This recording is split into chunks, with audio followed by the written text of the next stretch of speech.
এক কাপ দুধ আর একটা ডিম দিয়ে বড়লোকের ডেজার্ট বানিয়ে ফেললাম। ফ্ল্যাশব্যাক।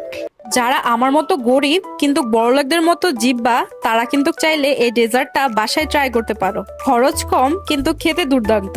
প্রথমেই দুধটাকে গরম মশলা দিয়ে জাল দিয়ে নিতে হবে। গরম মশলা বলতে এলাচি, দারচিনি, তেজপাতা আর দিয়ে নিচ্ছি স্বাদ মতো চিনি। তারপরে একটা ডিমকে আমি চিনি আর একটু লবণ দিয়ে ভালো করে ফেটিয়ে নিব। দুধটা জাল হয়ে গেলে এর উপর থেকে সকল মশলাগুলো উঠিয়ে নিব। এখন হচ্ছে মেন কাজ। এই চুলায় থাকা অবস্থায় দুধটার মধ্যে আমরা ডিমটাকে ভালো করে মিক্স করে নিব। একটু খেয়াল করলে আপনারা বুঝতে পারবেন আমি ডিমের সাথে কিভাবে দুধটা মিক্স করছি। ও সরি, দুধের সাথে কিভাবে ডিমটাকে মিক্স করে নিচ্ছি। কিছুক্ষণ দুধটা জাল হওয়ার পরে দেখবেন ঘন হয়ে এসেছে। তখনই আপনাদের বুঝে নিতে হবে আমাদের রান্না প্রায় হয়ে এসেছে। কারেন্ট চলে যাওয়ার কারণে তোমাদের সাথে ফিনিশিংটা শেয়ার করতে পারিনি। এটা হচ্ছে ডেজার্টের ফাইনাল লুক। আমি ফ্রিজে ঠান্ডা করে তারপরে পরিবেশন করছি।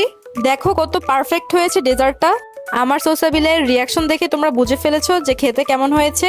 খেতে অসম্ভব মজা হয়েছে। তোমরা চাইলে বাসায় ট্রাই করতে পারো।